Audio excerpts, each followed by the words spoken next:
આપ સર્વેને મારા જય શ્રી કૃષ્ણ. પુરુષોત્તમ મહાત્મામાં આજનું બીજો અધ્યાય આપણે લઈ રહ્યા છે, પ્રશ્નવિધિ. સુક મુનિ કહે છે કે હે મુનિદેવો, આ સ્થાને પરીક્ષિત રાજાની વિનંતીથી સુખદેવજીએ એને શ્રીમદ ભાગવતની કથા સંભળાવી અને એ સાંભળી રાજાનો મોક્ષ થયો. એ પછી આ જગ્યાએ હું યજ્ઞ કરવા આવેલા બ્રાહ્મણોના દર્શન કરવા આવ્યો અને કૃતાર્થ થયો છું. ઋષિઓ બોલ્યા, એ સાધુ પુરુષ સુખદેવજી, બીજી બધી વાત પડતી મૂકી શ્રી વ્યાસજીના મુખેથી આપે જે કંઈ નવીન સદબોધ સાંભળ્યો હોય તે કૃપા કરી અમને કહી સંભળાવો. સુક મુનિએ કહ્યું કે હે સંકાદિક ઋષિઓ, ક્ષત્રિય પિતાની બ્રાહ્મણ પત્નીના પેટે ઉત્પન્ન થયેલો એવો હું આજના આવા આદર માન અને પ્રેમ માટે મને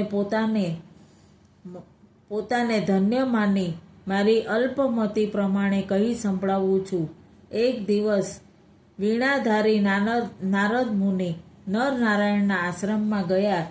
શ્રી વિષ્ણુ ભગવાનના ચરણ કમળમાંથી નીકળેલી પતિત પાવની અલકનંદા નામની નદીના સમીપ બિરાજતા નારાયણ ભગવાનની પાસે જઈ નારદજીએ એમને નમસ્કાર કર્યા અને પૂછ્યું, હે કૃપા સાગર, આપ ભૂત ભવિષ્ય અને વર્તમાન ત્રણેય કાળના જ્ઞાતા છો.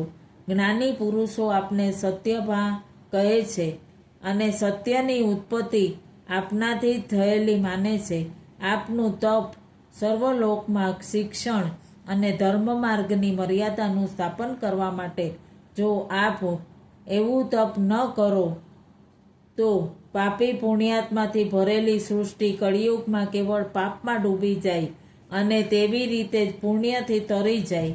પહેલાં કૃત વગેરે યુગોમાં એવી વ્યવસ્થા હતી કે કુટુંબમાં એક માણસે કરેલા પાપનું પુણ્યનું ફળ તેના સર્વે સગા સંબંધીઓને ભોગવવું પડતું હતું.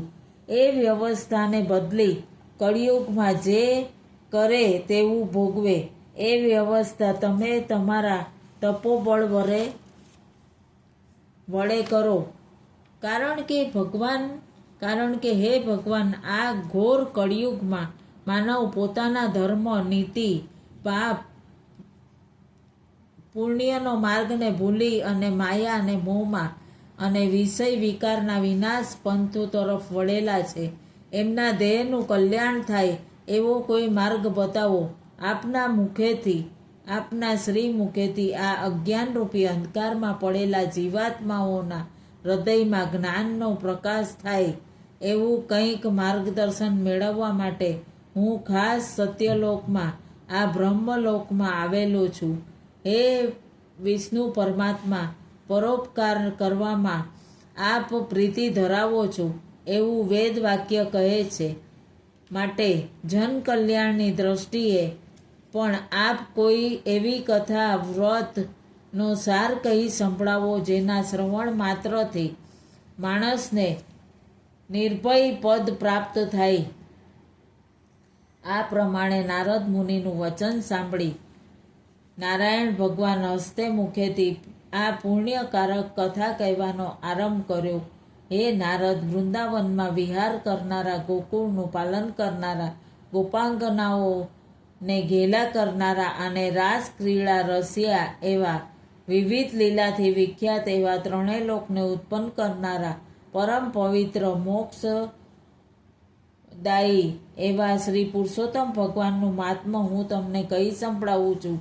એ સાંભળવાથી ગરીબાઈ અને વૈધવ્યનો નાશ થાય છે, કીર્તિ સંપાદન થાય છે, સંતતિની તથા મોક્ષની પ્રાપ્તિ થાય છે એવું નારાયણ ભગવાનનું કહેવું સાંભળી નારદ બોલ્યા, હે ભગવાન, એ પુરુષોત્તમ કયા દેવ છે અને એની શી કથા છે?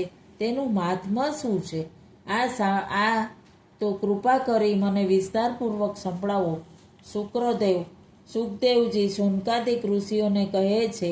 આ પ્રમાણે નારદજીના સવાલ જવાબમાં નારાયણ ભગવાને કહ્યું, હે નારદ, પુરુષોત્તમ એક મહિનાનું નામ છે, કારણ કે એ મહિનામાં સ્વામી કૃપા સિંધુ ભગવાન પુરુષોત્તમ છે.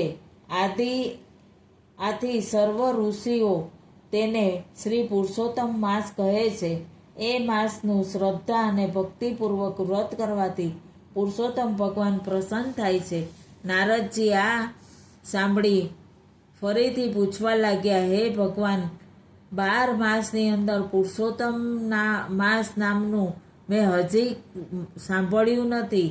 એ મહિનો કયો તથા પુરુષોત્તમ ભગવાન એ માસના સ્વામી કેવી રીતે થયા, તેમજ એ માસનું વ્રત વિધાન કઈ રીતનું છે, એ માસમાં સ્નાન, દાન, તપ વગેરે શું કરવાનું, જપ, પૂજા અને ઉપવાસનું શું સાધન છે, એ માસનું વ્રત કરવાથી કયા દેવ સંતુષ્ટ થાય છે, એ વ્રત કરનારને શું ફળ મળે છે, અને એ સર્વ કૃપા કરી મને સંભળાવો. હે દીનદયાળુ, આ પૃથ્વી પર કેટલા જીવો બીજાના નસીબ ઉપર જીવવાવાળા, કેટલાક દરિદ્રી, દુઃખી, રોગી, સંતાનહીન, મૂંગા, દંભી, મૂર્ખ, નાસ્તિક, લંપટ, નીચ, પાપી, દુર્બળ, કુરૂપ, અપંગ, નિરાધાર, નેત્રહીન વગેરે જાત જાતના દુઃખ ભોગવવાવાળા અને પાપ કર્મ કરવાવાળા પડેલા છે. વળી વૈધવ્ય, વંધવ્ય, વ્યાધિ વગેરે નાના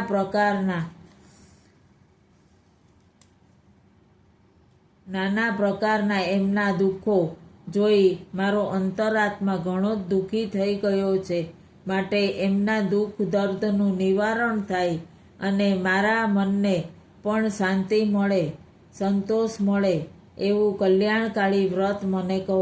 સુખદેવજી કહે છે, હે શૌનકાદિક ઋષિઓ, આ પ્રમાણે નારદજીના મુખેથી મૃત્યુલોકના માનવીઓની દુઃખભરી કહાણી સાંભળી નારાયણ ભગવાન દયાભીના થઈ ગયા અને એમને કલ્યાણકારી એવા પુરુષોત્તમ માસની કથાનું મહાત્મ્ય કહેવા તત્પર થયા.